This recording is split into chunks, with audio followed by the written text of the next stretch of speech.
A psicologia jurídica é o campo da psicologia que trabalha na interface com as áreas do direito e da justiça. O psicólogo jurídico trabalha basicamente nas varas da infância e juventude, varas da família e sucessões, no sistema penitenciário e como perito em ações cíveis e criminais.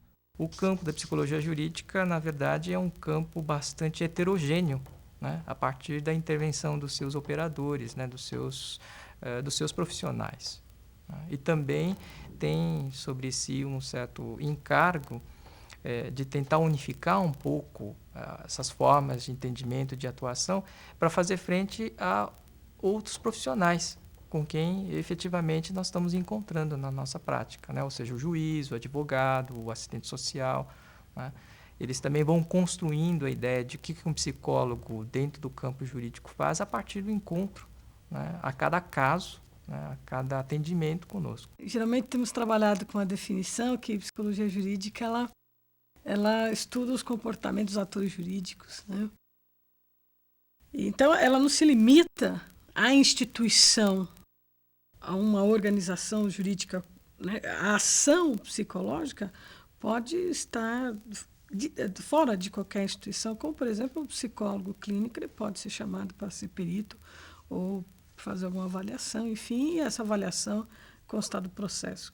No Poder Judiciário, a gente ganha uma especificidade, né?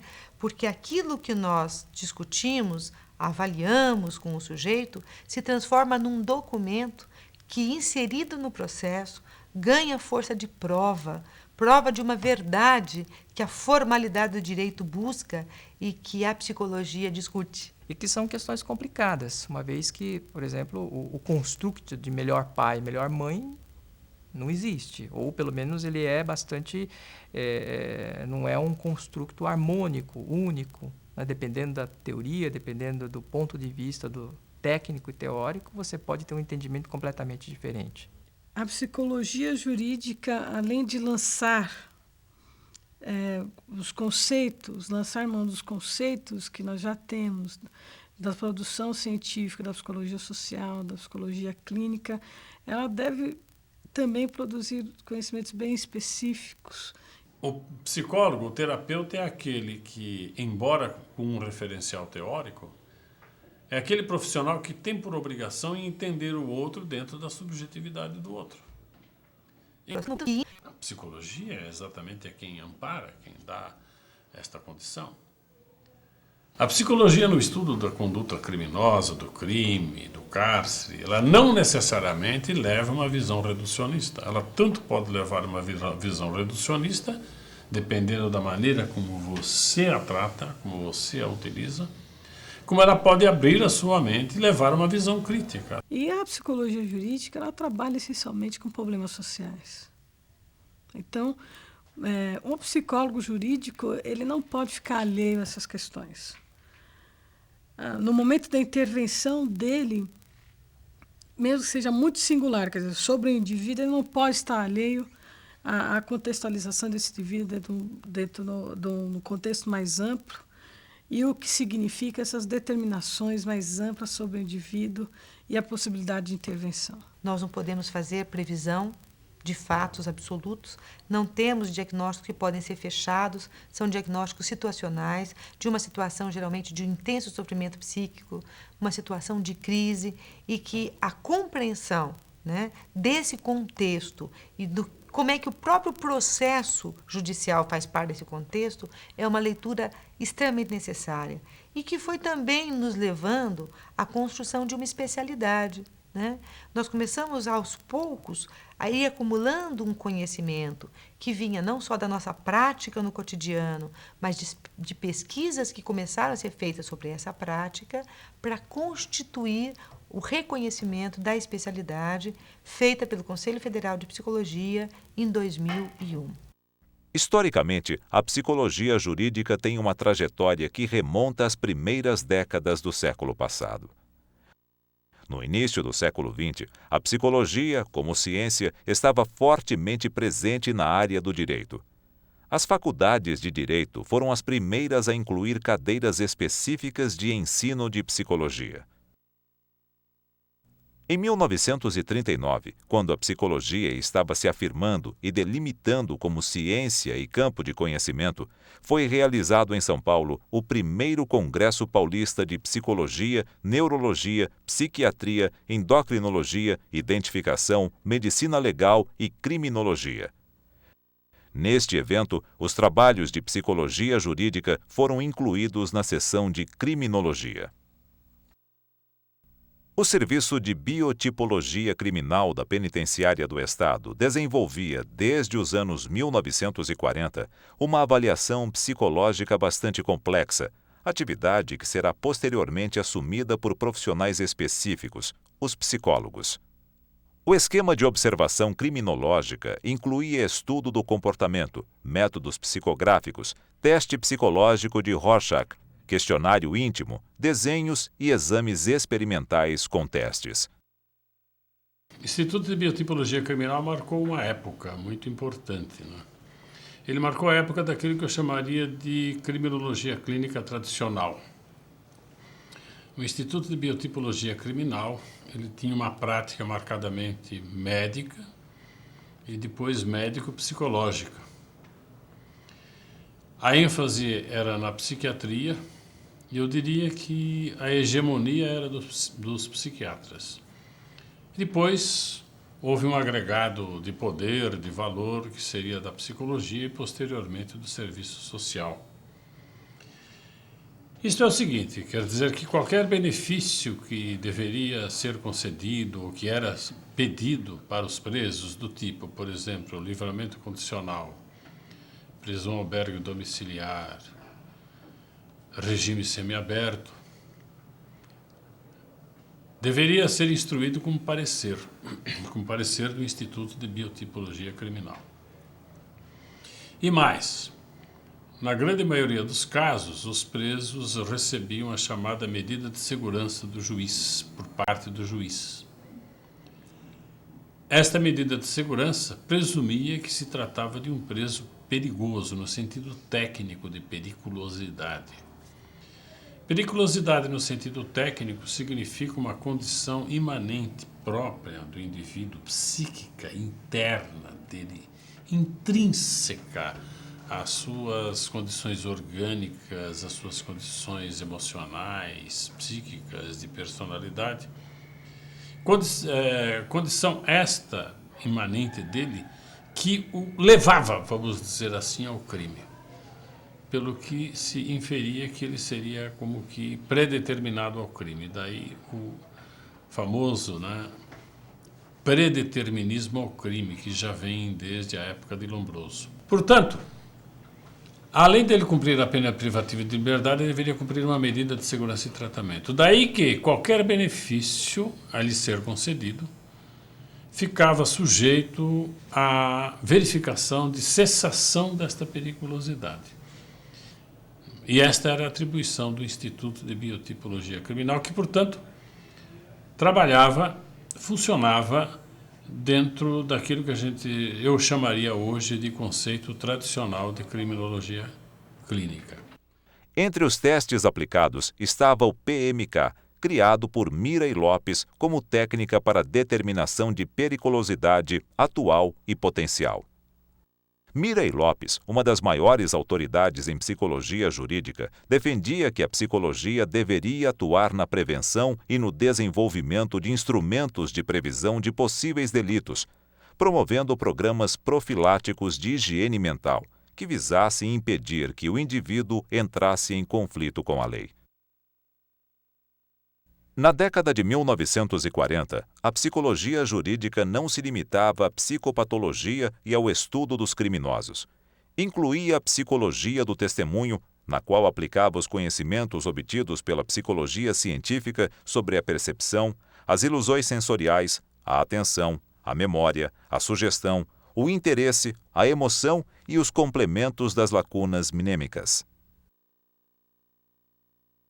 Em dezembro de 1940, em uma palestra na Sociedade de Medicina Legal e Criminologia, a psicóloga Betty Katzenstein, do Laboratório de Psicologia da USP, que antes de migrar ao país atuara como perita na Alemanha, junto com William Stern, em casos de testemunhos infantis, defendeu que a psicologia da testemunha é um campo da psicologia diferenciado da psiquiatria e ressaltou: se no estudo do réu se pode objetar ainda que ele é um caso fora da norma, a testemunha, em geral, é um ser dentro da norma, pessoa com todos os seus característicos psíquicos de sexo, idade, experiências feitas, isto é, campo próprio dos estudos psicológicos. Seus depoimentos são expressão de percepções, lembranças, afetos, julgamentos ou, em resumo, são manifestações no terreno próprio da psicologia. Na década de 1950, a profissão de psicólogo ou psicologista, como se usava, foi se consolidando como campo de atuação e de identidade. A profissão foi regulamentada em 1962. Na área do direito, os psicólogos passaram a ocupar alguns espaços até então desenvolvidos por outros profissionais, enquanto saberes e práticas como a criminologia e a psicologia do testemunho foram absorvidos pela área do direito. Atualmente, a psicologia tem uma importante presença profissional, institucional, intelectual e política em todas as questões relacionadas à infância, à adolescência e à família. Esta área tem sido uma das mais importantes de atuação do Conselho Regional de Psicologia de São Paulo. O psicólogo atua participando inclusive do debate e da formulação nacional de políticas, campanhas educacionais e leis. Hoje, a presença do psicólogo nestas áreas é considerada indispensável.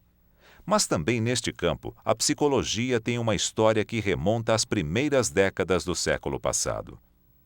Em 1927, foi outorgado o primeiro Código de Menores, de autoria de Melo Matos. O código virou por 52 anos, até 1979, e preocupava-se especificamente com os menores considerados abandonados e delinquentes. O juiz de menores aplicava medidas de assistência, proteção, defesa, processo e julgamento. Então, nós vamos buscar um pouco a história da psicologia chamada jurídica, e que muitas vezes é referida como psicologia forense. E fomos encontrar nela um percurso na história da psicologia que a relaciona de uma maneira muito direta com um modelo médico de atuação, com um modelo muito semelhante à introdução da psiquiatria nos fóruns e também com um modelo extremamente positivista de psicologia centrada no exame, na investigação e no enquadramento das pessoas. Nas décadas de 1930 e 1940, o juiz de menores da capital ou juízes do interior encaminhavam os casos que recebiam para o Instituto de Pesquisa do Serviço Social de Menores para estudo e avaliação. A subdiretoria técnico-científica realizava os exames biotipológicos e médico-psicopedagógicos dos menores, emitia pareceres e indicava medidas de educação ou tratamento, remetendo ao juizado de menores, onde se processava o julgamento do caso e seu encaminhamento.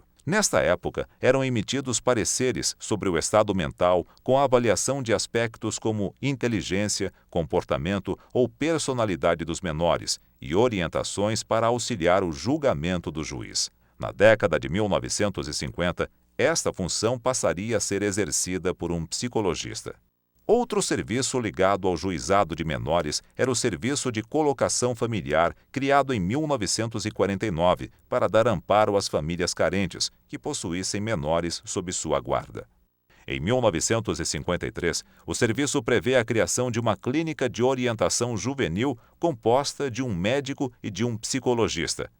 Em 1956, o psicólogo foi também inserido informalmente no Tribunal de Justiça, integrando as equipes interprofissionais do Recolhimento Provisório de Menores, do Centro de Observação Feminina e da Clínica de Estudo Juvenil, com trabalhos de avaliação e diagnóstico. Ainda nos anos 1950, os psicologistas passam a integrar as equipes de alguns serviços ligados ao juizado de menores, como o Serviço de Abrigo e Triagem em 1954. Em 1979, com a promulgação do novo Código de Menores, os psicólogos começaram a atuar nas audiências interprofissionais junto com os assistentes sociais, inicialmente na Vara Central, expandindo-se depois para as varas regionais. Considerando que o Código de 1979 ele ainda é um código extremamente tutelar, que coloca o Estado como aquele que vai tutelar os que fugiram da regra, como se estar numa condição de vitimização, seja por sexual, física, psicológica, estar numa situação de carência e de miséria, fosse uma responsabilidade individual, pessoal de cada um. Então, assim, uma demanda em que o psicólogo fosse aquele que iria fazer a investigação do subjetivo, aquele que estaria vendo lá dentro do sujeito as suas motivações para aqueles comportamentos que eram considerados desviantes. Ou a situação familiar era irregular e essa família precisaria ser regularizada, adaptada a um modelo de família normal, ou o adolescente que estava praticando atos infracionais deveria ter o seu comportamento controlado, vigiado pelo Estado. Os psicólogos começaram a perceber a necessidade de debaterem a sua questão ética, a sua questão técnica, para se fortalecer diante de um poder que os colocava como um saber menor. Um saber que vinha auxiliar, sim, a administração da justiça, mas da forma como a justiça queria. Não com aquilo que a psicologia efetivamente poderia oferecer, mas com aquilo que eles julgavam que a psicologia deveria oferecer. O que nós decidimos enquanto grupo, enquanto construção coletiva de um saber?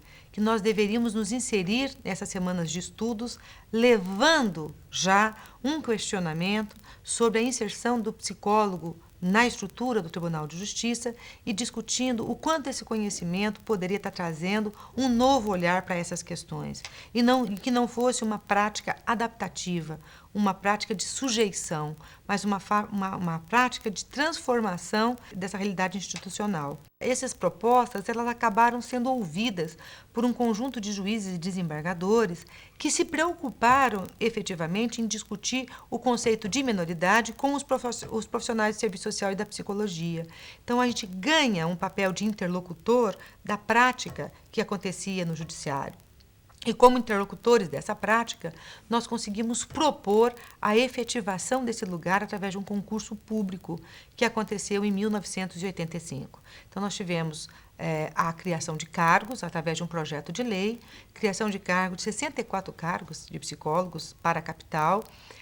Isso foi uma luta da categoria, foi um primeiro concurso em que nós conseguimos levar o Conselho Regional de Psicologia como fiscalizador do certame e como elaborador do concurso.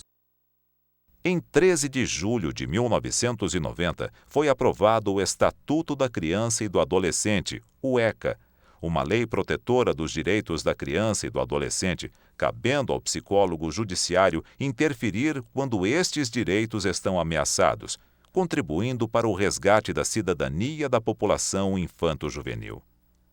O ECA legitima a equipe técnica para o funcionamento da Vara da Infância e Juventude, antiga Vara de Menores, enquanto serviço auxiliar. Os dispositivos do ECA definem que a atuação do psicólogo judiciário não se restringe à atividade pericial.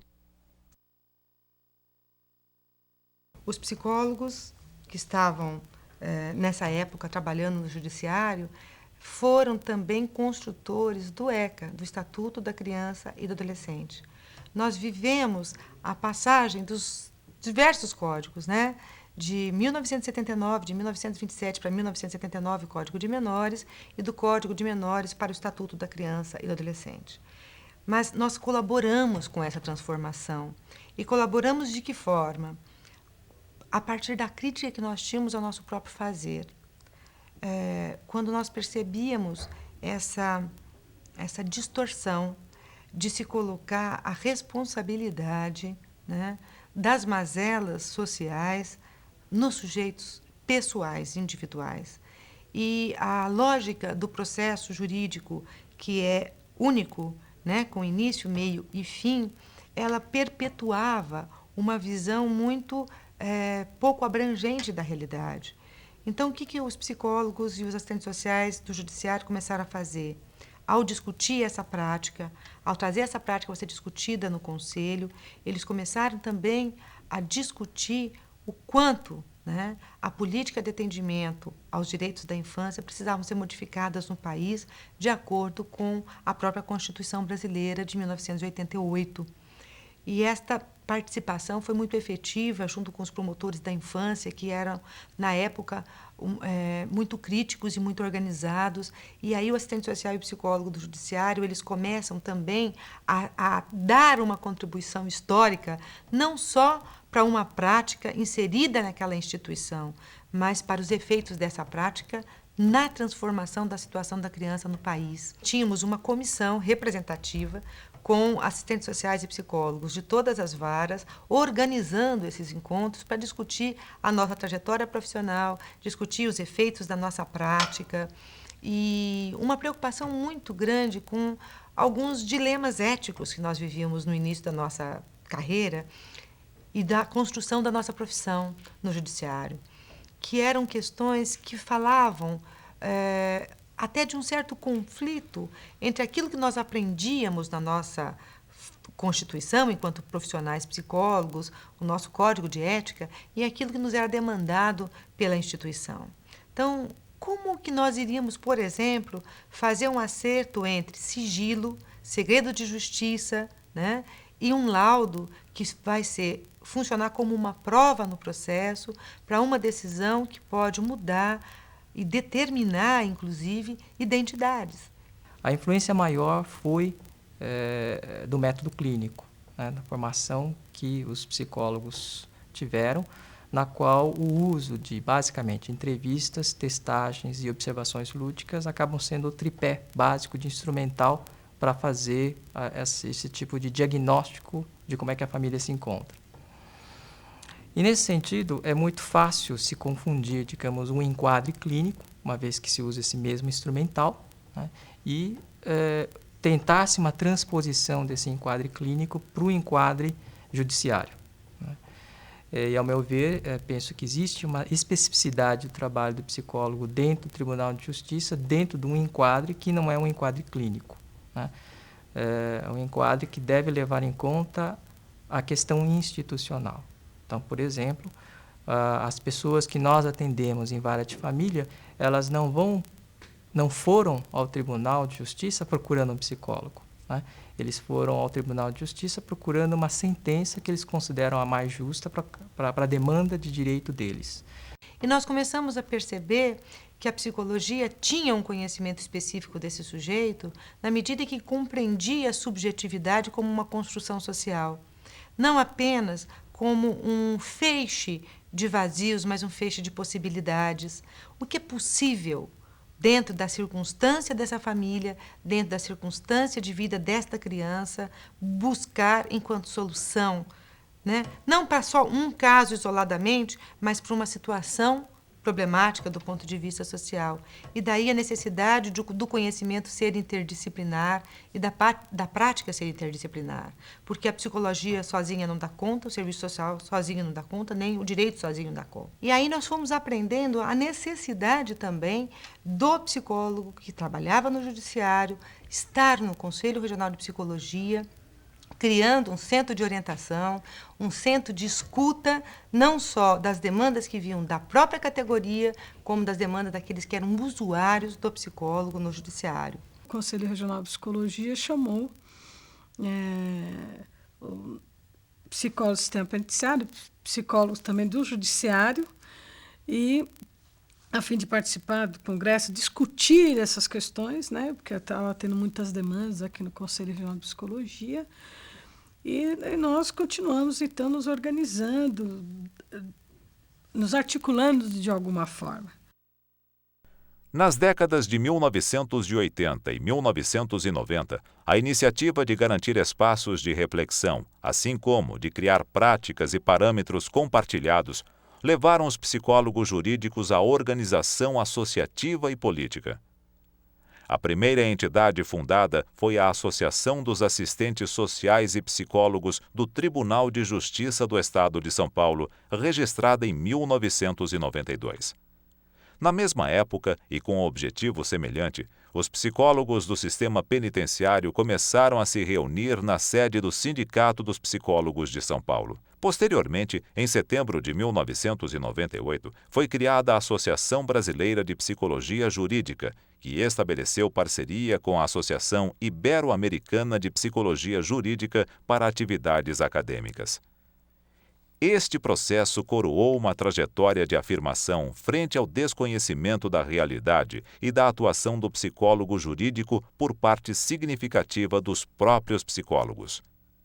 Além da participação em eventos internacionais, como o primeiro Congresso Ibero-Americano de Psicologia Jurídica, realizado em setembro de 1995 no Chile, e o segundo, realizado em Cuba, os psicólogos jurídicos promoveram o primeiro Encontro Brasileiro de Psicologia Jurídica em 1997, em São Paulo. Em 1999, as associações Brasileira e Ibero-Americana de Psicologia Jurídica promoveram em conjunto com a Universidade Mackenzie o terceiro Congresso Ibero-Americano de Psicologia Jurídica.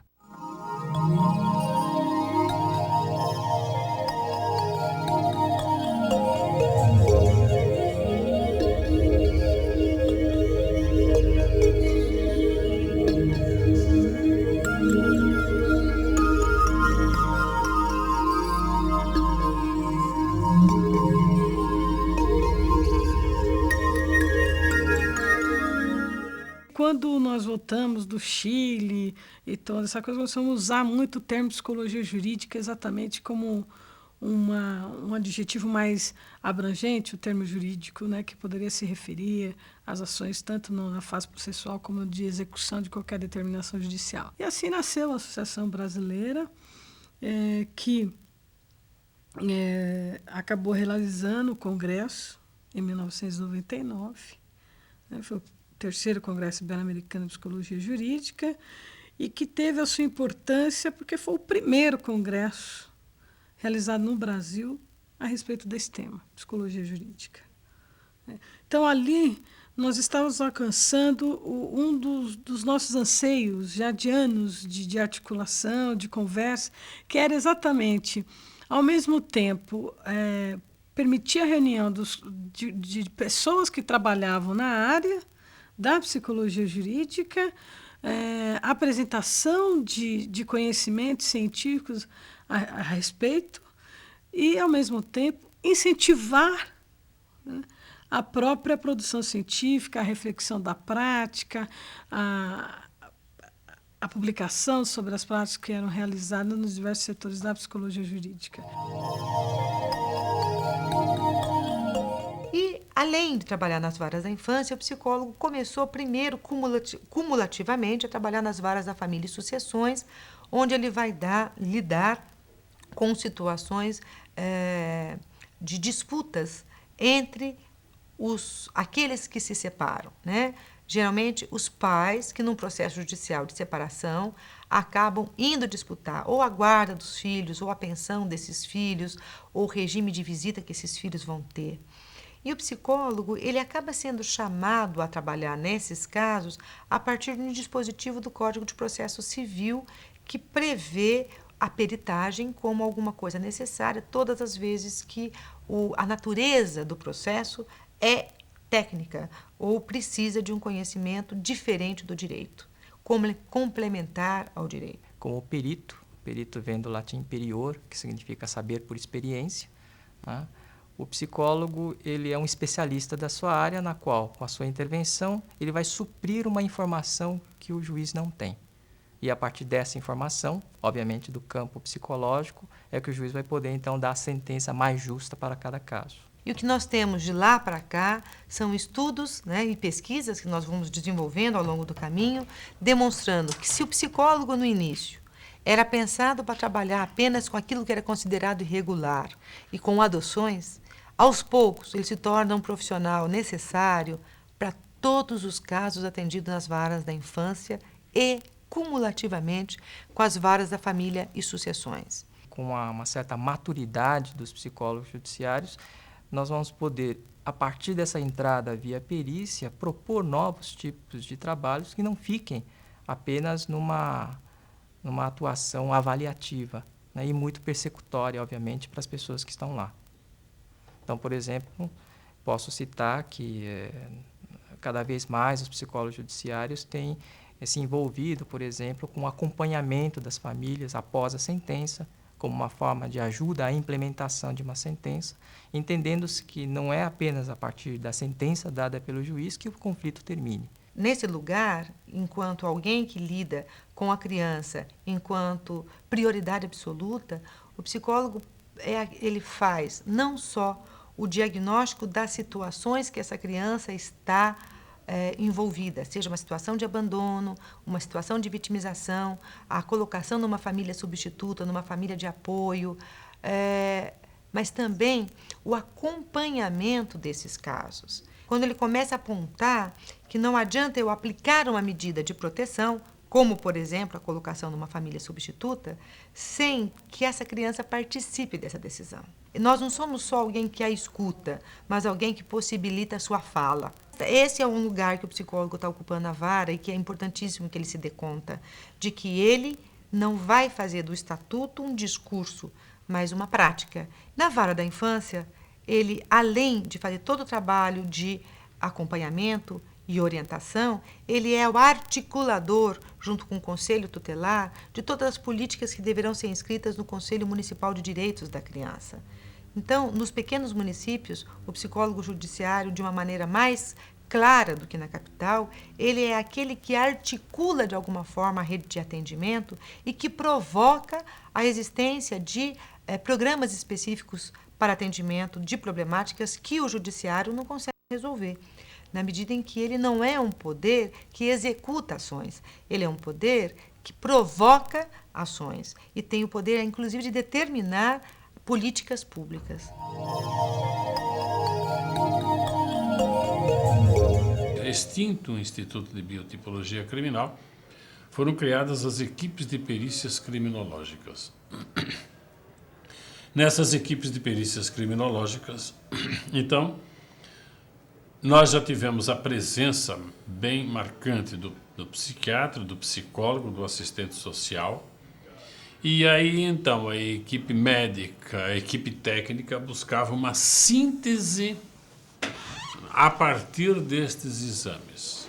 E quem se encarregava desta síntese ainda era o psiquiatra, porém já se passou a se valorizar muito mais o trabalho da equipe, ainda não numa interdisciplinaridade, porém numa multidisciplinaridade. Mas psicólogos ainda trabalham fazendo atividades, avaliações, né, que são utilizadas de uma maneira complementar quando se refere à perícia sobre insanidade mental. Até que em 1980 criou-se o ICT, Instituto de Classificação e Triagem, que depois veio a se denominar Centro de Observação Criminológica.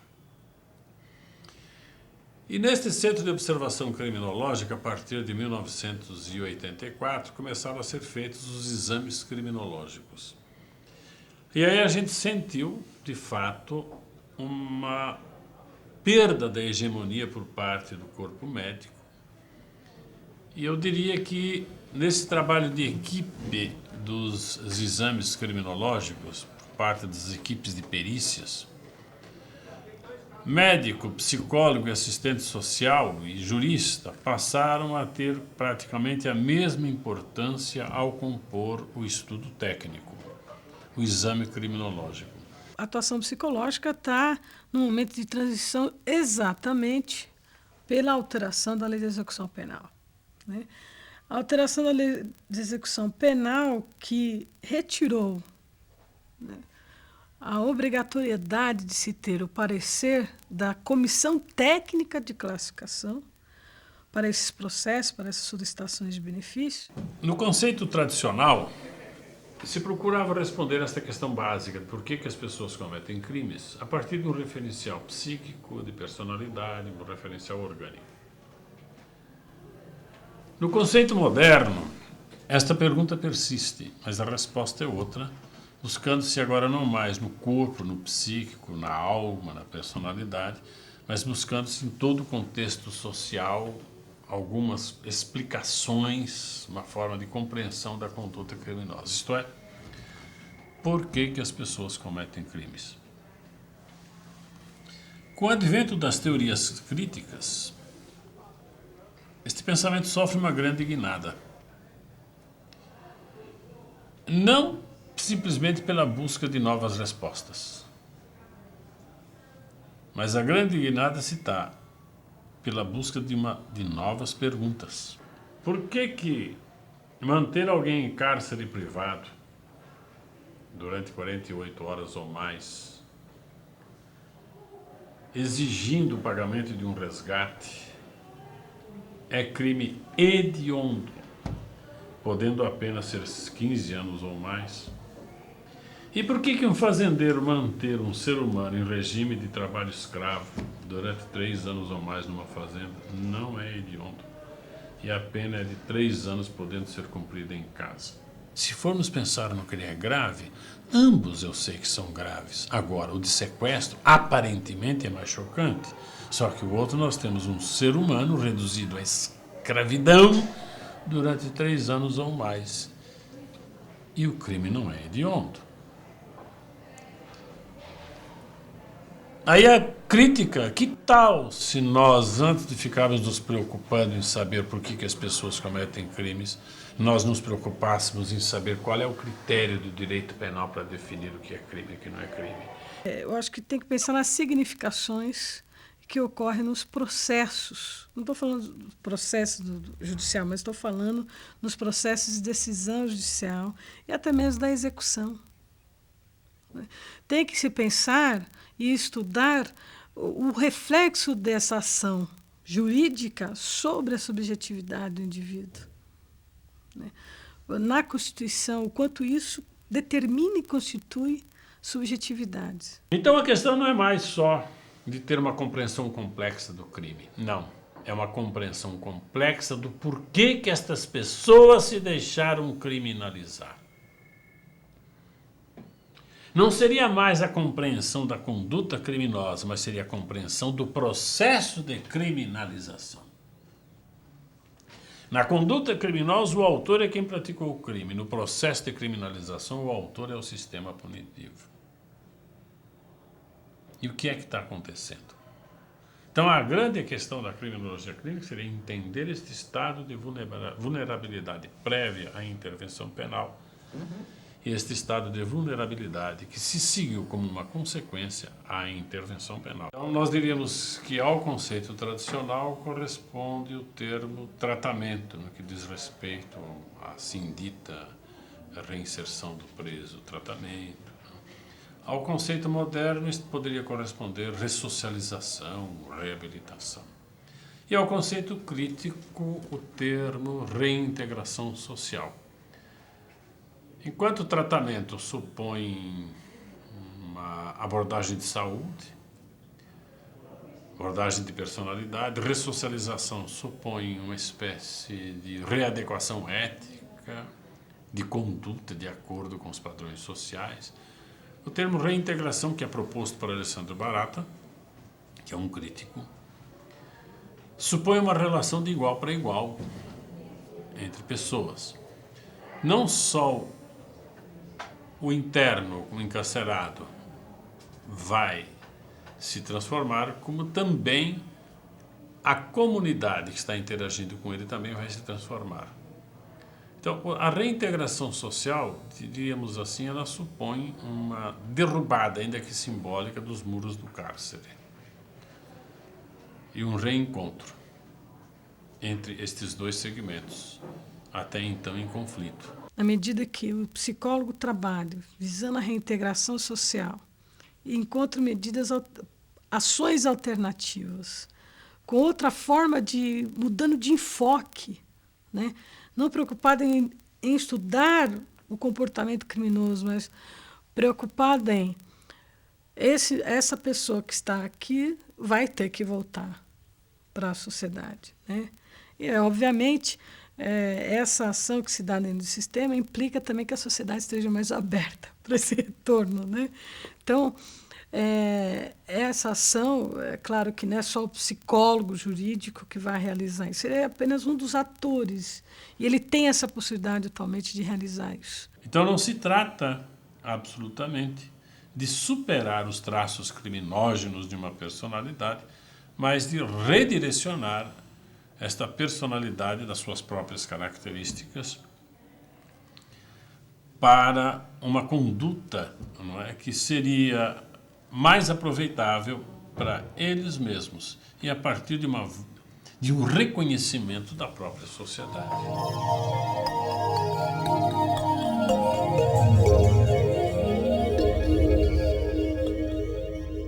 Os psicólogos jurídicos têm atuado na elaboração de perícias cíveis e criminais em diversas instituições, como o IML, o Instituto de Psiquiatria e o Instituto de Medicina Social e Criminológica.